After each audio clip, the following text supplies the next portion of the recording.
The garage I watched at night sat under an office tower downtown, 3 levels deep, and I only worried about the lowest one. I ran the overnight board for a company that managed half-empty buildings in a mid-sized city on the wrong side of a river. My booth was a glass room off the ground floor ramp, and the job was a wall of monitors and a phone that mostly stayed quiet. 22 cameras watched the lanes, the stairwells, and the 3 sublevels where the cars slept. I took the shift because it paid a little over nothing and asked a little under everything, and I liked being awake while the city was not. On my first night, the man I was replacing walked me around the board without once turning to look at me. His name was Delgado. He had worked the booth 6 years, and he was leaving for reasons he did not give. He showed me the log, the radio, the gate button, and the machine that made only half a cup of coffee. Then he tapped one monitor, the far corner of the lowest level, and held his finger there a moment too long. In that corner sat a car under a grey fitted cover, the kind people buy to keep good paint out of the sun. "There is a car on Sublevel 3, he said, "and you have no record for it, and you will not make one." I asked whose it was, and he said that was the wrong question and did not offer me the right one. Before he left, he set a folded page on the desk, soft at the creases from much opening and closing.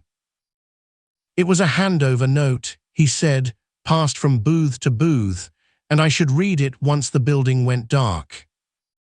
I thought it was the kind of thing night men hand the new man to see if he flinches. I did not flinch, and he did not smile, and the elevator took him up and left me alone with the screens. The note was 3 short rules in 3 different hands, the ink of each a different age.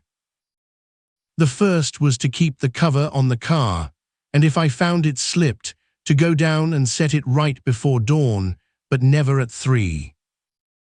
The second was that the car belonged on Sublevel 3 in the corner, and if it was not, I should log the level it had reached and nothing more.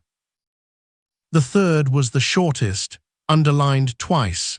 Do not go down to it at 3 in the morning for any reason you can name. I want to say I laughed the note off, but I taped it to the desk where the first rule faced me all night. For a week, the car did nothing a car should not do.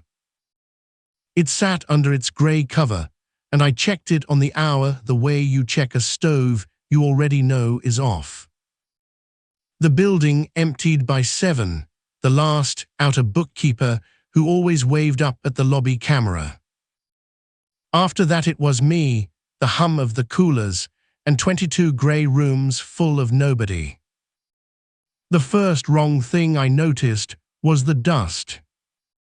Sublevel 3 was filthy, the way a place gets when the cleaners quietly stop coming, and every car wore a coat of grit. Every car but the covered one. Its cover stayed clean, no smudge, no leaf, no fingerprint, as though a hand passed over it each night that was not mine. I told myself the airflow was different in the corner, and I believed that for about a week. Then one Tuesday, near 4 in the morning, I looked up, and the car had come a space out of its corner. Not much, half a length, the nose eased into the empty stall beside it like a sleeper turning over. I remembered the second rule, and I did not go down. I wrote the level in the log, and my hand was steady and my writing was not.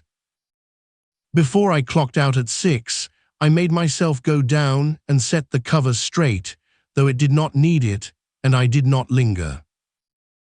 Over 2 weeks the car came up out of its corner, the way a tide comes in, so slow you know it only by the marks it leaves. One night it had reached the middle of the row. Another night it sat at the mouth of the ramp climbing towards Sublevel 2. I never once saw it move.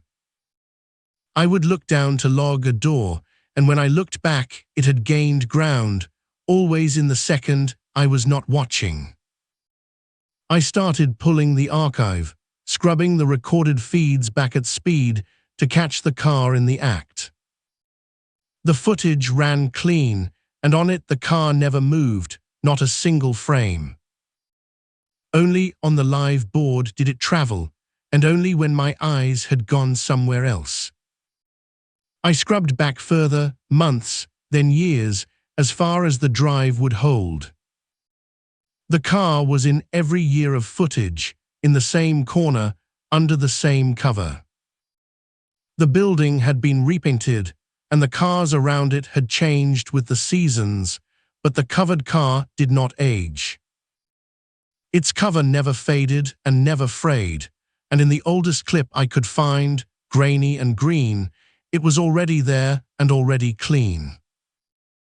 I stopped scrubbing after that, because I did not like what it did to me to watch a thing refuse to belong to any year. I tried to find Delgado. The company had no forwarding number for him, only a last check they had mailed that was never cashed. The man before him in the oldest log, an R. Vance, had left the same way, no notice, no last shift signed. So had the man before him. The booth had a long line of night men who each wrote one rule and went quiet, and I understood the note now for what it was. By the fourth week, the car had climbed to Sublevel 2, and it no longer waited for me to look away. It drifted at the edges of my sight, a slow grey motion I could almost catch if I turned fast enough, and never quite did. It reached the foot of the ramp to Sublevel 1, the last level before the street. I came to dread the number climbing in the log, and I felt the third rule in my body before my head caught up. Here is the thing the note never wrote down, the thing you learn only alone down there.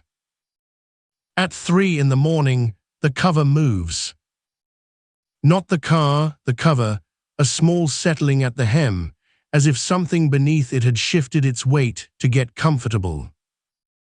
I watched it happen on the live feed at 3 exactly, 4 nights running, a slow breath under grey cloths. And each of those nights, I felt the pull the third rule was written to hold, the plane need to go down and lift the cover and see. I did not go down. I sat on my hands, palms flat under my thighs, and stared at the first rule until 3 had become 4.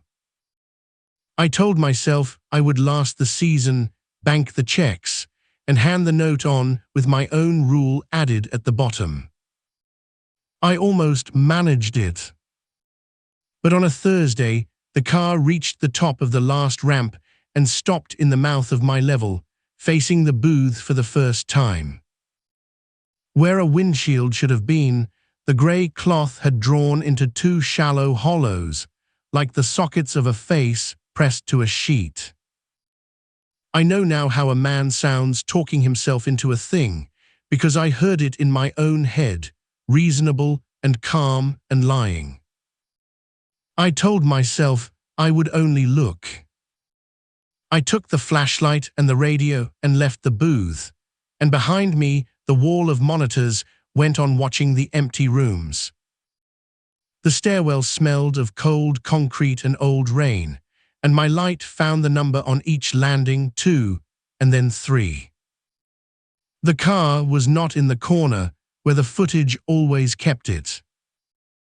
It stood at the foot of the stairs, waiting where I would step out, and I saw I had walked all this way down to meet it. I raised the flashlight to the cover, and behind me, 3 flights up and through a locked glass door, the phone in my empty booth began to ring. On the far wall of that booth, had I been in my chair to see it, every monitor had changed to one picture. Every screen showed the same stairwell, the one I stood in, and a man at the bottom with his back turned, reaching for a covered car. Every camera in the building was pointed at me now, and there was no one in the chair to watch. I had watched that corner for 9 weeks, and in one held breath, the corner had turned and started watching me. I did not lift the cover. I do not know why, except that the ringing reached me down there, faint through the concrete, on what sounded like my own line. And a phone that rings for you while the booth is empty is a phone that something in your chair has leaned over to answer. I backed up the stairs without turning, my light held on the car until the landing took it from view. The ringing stopped the moment I pulled open the glass door to the booth.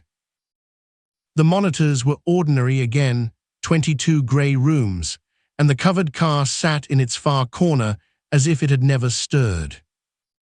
My chair was where I had left it, empty and still faintly warm, and I did not let myself wonder from what.